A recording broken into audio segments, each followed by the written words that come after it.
segunda parte da nossa videoaula. É importante agora a gente ter essa diferença em mente, principalmente esse vínculo, segundo Alencastre, muito direto entre Bahia, Pernambuco, Rio de Janeiro e Angola, né, e o tráfico de escravos, e que isso representava, segundo ele, uma aliança uma aliança com a coroa para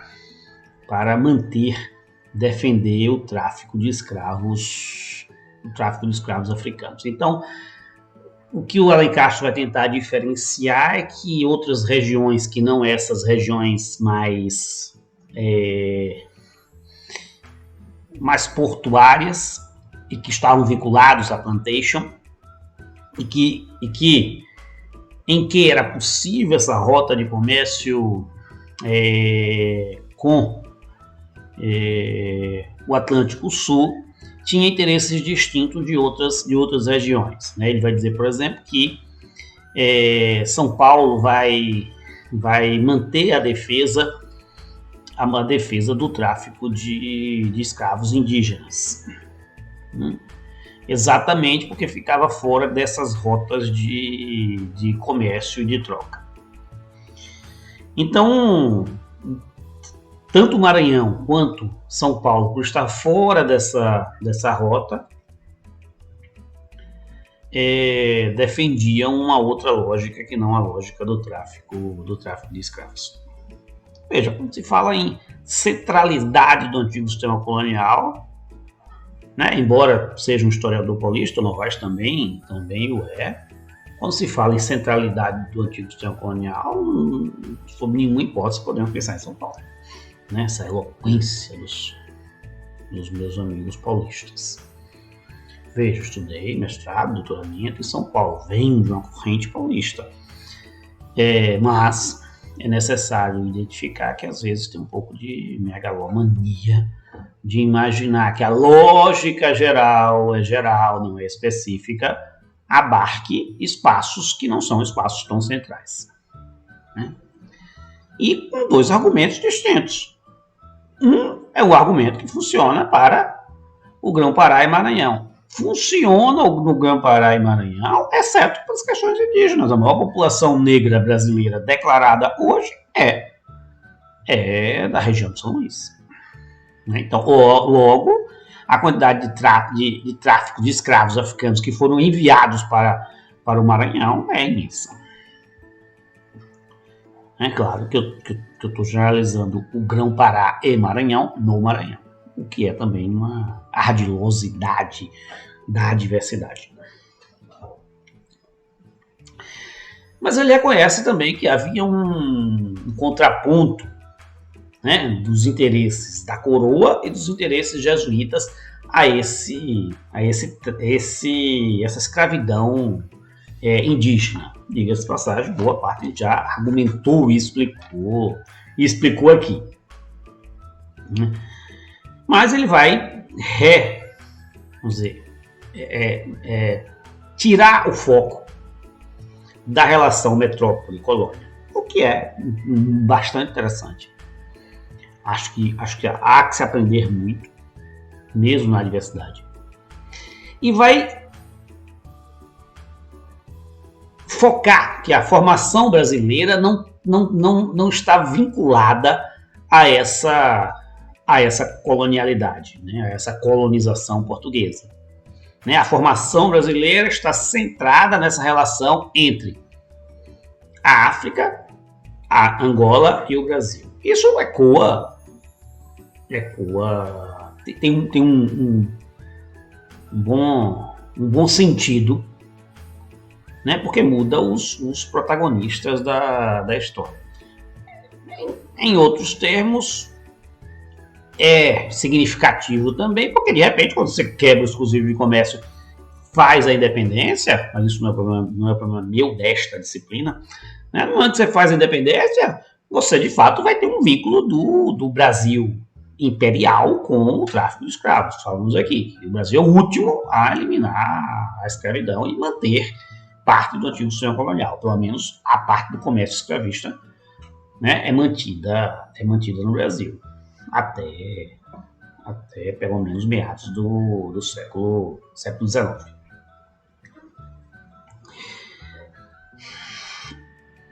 E aí o Alencastro vai destacar algumas coisas, a política minimalista de ocupação de Angola, né, muito característica da colonização portuguesa, né, principalmente da colonização portuguesa em África, que não exigia povoamento, né, então era necessário controlar os pontos principais de saída.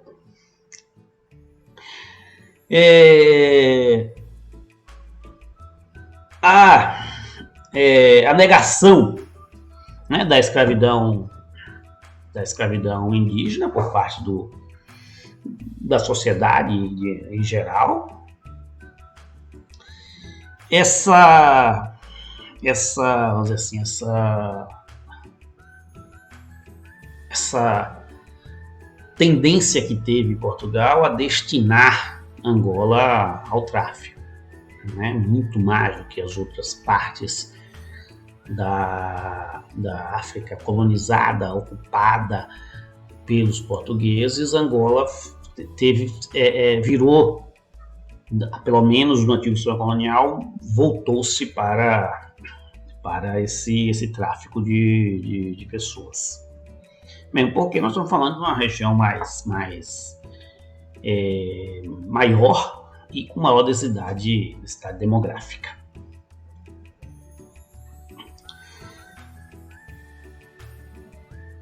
Isso, segundo Alencastro, vai valer até um determinado momento, né? E aí é importante destacar um outro grande teórico do período colonial, Pedro Quintone, que eu tive o prazer de ser aluno. Quando você libera a guerra ao bárbaro, né? Você cria duas categorias de gentis, duas categorias de indígenas. Aqueles que estavam alinhados com a coroa portuguesa eram os gentis. Aqueles que não estavam alinhados com a coroa portuguesa eram os bárbaros. Os bárbaros, a partir de um determinado momento, vai ter a liberação da corte portuguesa de que eles podiam ser assassinados, exterminados, excluídos do mapa. Eu faço um destaque para a página 337 do livro do Alencastro. Eu não vou ler para que a videoaula acabe na segunda parte. Mas leiam todo o capítulo que eu recomendei. Mas minimamente eu vejo esse destaque na página 337. Minimamente não, leiam todo o capítulo e leiam várias vezes a página 337 para saber do que eu estou falando. Então, você vai ter claramente, segundo Alencastro, uma disputa entre bandeirantes e a coroa, né, para continuar explorando esse tráfico de escravos. E você vai ter uma luta entre jesuítas e a igreja, né? A igreja querendo, inclusive, relativizar a escravidão indígena, enquanto os jesuítas, de certa forma, não aceitam sob nenhuma forma nem a escravidão nem a guerra ao gentil. Aconselhei a vocês assistirem um filme já antigo, já um clássico, A Missão. O filme é com Robert De Niro, inclusive. Assistam.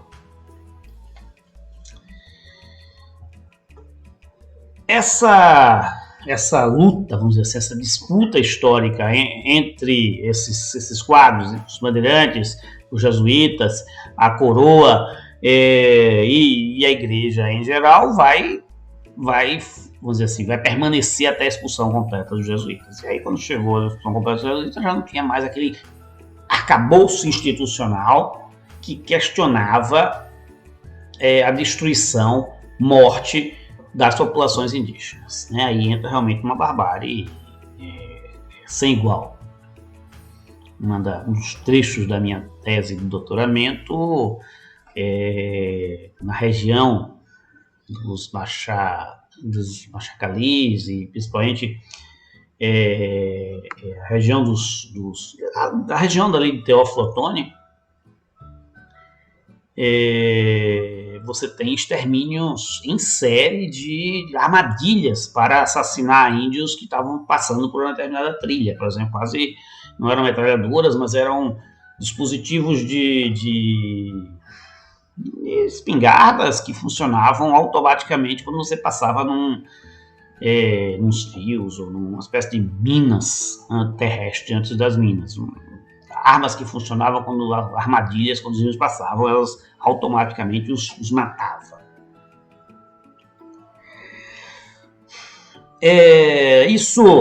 Isso vai se associar ao ataque dos principais quilombos, né? Então não é só a coroa fazendo o extermínio indígena, mas também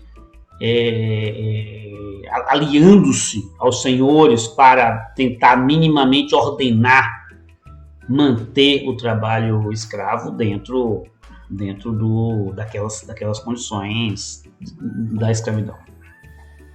Então, associado a isso, você vai de fato se generalizar a barbárie sob o auspício agora da lei do Estado e da Igreja. Tanto o Estado, lei e Igreja, esses três cenários agora estavam favoráveis ao extermínio dos indígenas e ao tráfico de africanos. Uma sociedade baseada nisso não há de ser boa coisa.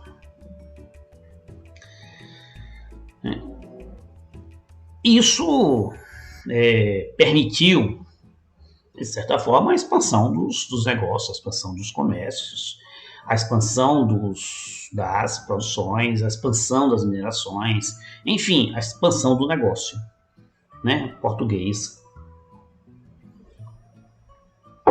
português na América. Mas isso também exigiu o fortalecimento dos exércitos coloniais. Chegou um momento em colônia que os exércitos viram uma pavorosa, ninguém queria servir os exércitos. Na minha dissertação, por exemplo, duas pessoas estavam sendo recrutadas para participar do exército colonial, elas se jogam numa lagoa sem saber nadar e morrem afogadas. Preferem morrer do que servir ao exército colonial. Então, para além do custo do exército colonial, esse imenso medo de fazer parte desse exército. Algo que o Alencastro destaca que realmente vai ser uma verdade é que a população indígena vai servir de mão de obra complementar, principalmente fora dos grandes centros açucareiros. Não é totalmente verdade isso nas minerações, mas vai servir de mão de obra em São Paulo que vai fornecer alimento para as minerações. Ou seja, faz parte da lógica também da grande produção escravocrata, uma espécie de escravidão indígena. Nem que velada. Nem que não legalizada, mas uma escravidão. E aí vai permitir nova ampliação das bandeiras, e essas bandeiras vão além de descobrir, encontrar as minerações, vai servir também, no momento posterior, para essas minerações. Então, as bandeiras são a saída do litoral para o sertão, o conhecimento do sertão, não só as bandeiras, mas as missões, mas como os jesuítas foram excluídos, e a partir de determinado momento as bandeiras ocupam esse espaço do novo negócio, do negócio sertanejo, do negócio sertanista. Usando o quê? Usando e explorando a população das populações indígenas. No momento posterior, quando as minas se firmam, novamente a exploração das terras indígenas pelo gado. O gado tem essa capacidade de um pouco de fazer um pouco de tábula rasa. Por onde passa, ele sai ocupando e destruindo, de fato, aquilo que ele ocupa. Veja, isso não pode ser no litoral nordestino, porque você plantava cana. Se você joga um gado numa plantação de cana, eu creio que o gado come a cana. né? E a cana atendia aos interesses da metrópole. Mas o gado era necessário porque gerava alimentos tanto para a cana quanto para as minas. Né? Então, de certa forma, onde o gado vai residir? Né? Nessa região sertaneja, nessa região que vai virar um fluxo, né? Vai permitir um fluxo de carne, seja para o litoral, né? Seja para o leste, seja para as regiões mineradoras. Né? Vai servir de alimentação para as minerações, mas vai servir também de alimentação para essas grandes lavouras. Destaque, também não vou ler, já estou a 15 minutos, preciso concluir. Destaque para a página 341, leiam ela. A estrutura de bispado no século XVII reduziu mais uma vez o poder dos jesuítas, né? Então a derrocada da força jesuíta vai ser paulatina e vai aumentar o poder do Estado no controle da igreja. Né? Se por um lado eu reduzo a presença jesuítica, eu reduzo também a presença de Roma. Né? A igreja vai ficando cada vez mais associada ao absolutismo. Né? Afinal, é um Estado absolutista. Ele tem que mandar em todos os aspectos, todo o desenvolvimento. Mas é a lógica da modernidade, né? Ou deveria. Quando a modernidade existe de fato. Né? Tem alguns momentos que as trevas é que dominam o Estado. Que determinada religiosidade ocupa o Estado, porque Deus está acima de tudo. Inclusive do próprio Estado. Né? Mas aí vem as reformas pombalinas. Né? O último grande momento de reforma do período colonial vão ser as reformas pombalinas, que vão trazer a alternativa de modernizar o Estado sem existir uma revolução, sem que o rei perca a sua cabeça. Né? Luís XV que eu digo.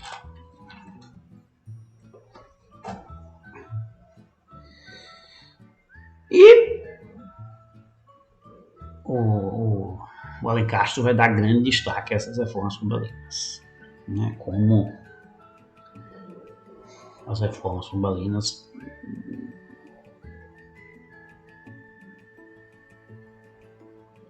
não sei se eu solto meu veneno gravando.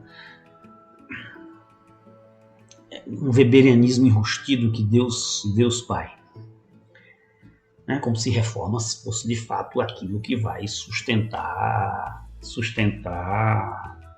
uma transição do antigo sistema colonial ao sistema capitalista. Mas é uma ruma de weberiano disfarçar. De falar que é de nada. Alencastro, voltando ao Alencastro, você deve falar mal daquilo que você leciona, vamos falar bem. Alencastro vai destacar também a invenção do mulato, né? Esse não escravo, não senhor, não europeu, não africano. Mas reescrevendo a Emília Viotti, Os Homens Livres na Ordem Escravocrata. E aí vai destacar essa classe intermediária que se via de estrutura para o controle do senhor. O Capitão do Mato, por exemplo, ele vai fazer esse destaque. Em outras palavras, para mim, Alencastro pega um conceito que é muito funcional na África, mistura isso com um pouco de Freire e joga na sua tese, sem dizer que está fazendo isso. Isso acontece Acontece. De fato, tinha uma população que não era nem senhores nem escravos? Sim, tem de fato uma população que não era nem senhores nem escravos. Mas essa população não está relacionada com os escravos e com os senhores? Não está relacionada com a lógica geral? Quando se fala lógica geral, está se excluindo a lógica específica? Ou se está excluindo outras lógicas? Não. A lógica geral é um grande resumo do funcionamento de um sistema.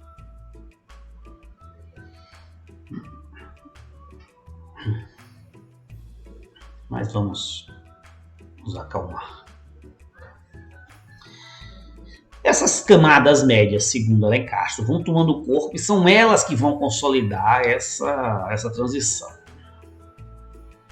Então, a ruptura com a metrópole vai estabelecer com esse vínculo direto com a África, sem precisar da metrópole, segundo Alencastro, não é aquilo que eu defendo, não é aquilo que eu penso. E essa criação desse substrato que não é nem senhor nem escravo. Não deixa de ser a transição, que é melhor escrito, entre a Casa Grande Senzala e os sobrados e mucados. Se eu falar isso, eu falo isso no Congresso, onde o Alencastro esteja, Deus me livre. Se nem o Alencastro está vivo. Segundo o Alencastro, quanto maior é esse substrato populacional intermédio, maior o risco de revoltas e maior a necessidade de proteção e da presença do Estado. Isso é um argumento extremamente válido.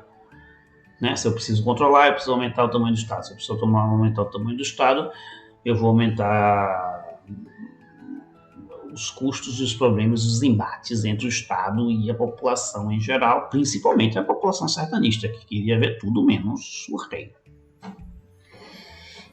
Preferia ficar o mais distante possível do rei. Voltando para as Minas, voltando para Gerais. Entre o auge da mineração e o seu declínio, falamos aqui no nosso encontro presencial na semana passada, não há grandes flutuações, não há grandes modificações na estrutura de funcionamento dessa produtividade. Isso não é verdade para a cana-de-açúcar. A cana-de-açúcar, no auge, você continua produzindo cana-de-açúcar, mas quando você está num período de crise, de baixa do preço do açúcar, você pode plantar outras coisas. Por exemplo, pode produzir alimentos. Então, de certa forma, e aí o Alencastro não vai demonstrar, é que as Gerais faz com São Paulo o desenvolvimento de um mercado interno e um vínculo sempre contínuo. E a lógica do mercado interno não é a mesma lógica do mercado externo. Pelo contrário, vai desenvolver outras formas paralelas que não são as formas de funcionamento, como as plantations de açúcar. Então, de certa forma, a linearidade do mercado interno ela é muito mais constante, muito mais contínua.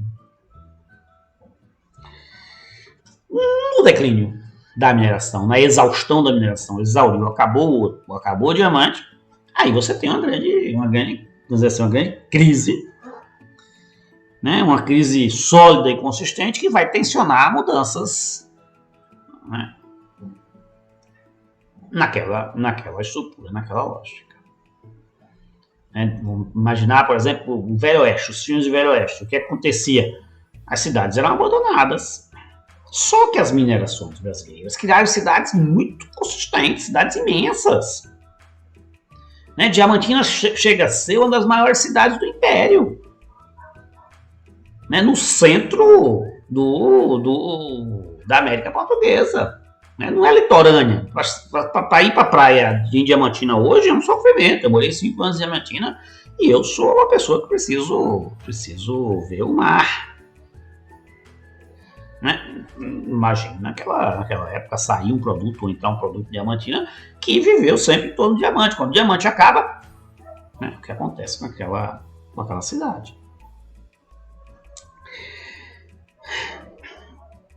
Então, a complexidade da colônia e sua crise não pode também ser entendida só por isto. Né? Para fins didáticos, para fins de tese, cada um faz um recorte. Né? Cada um faz o seu recorte. Eu vou ficando por aqui. E na próxima aula a gente entra na maior treta da história colonial. Nós vamos trazer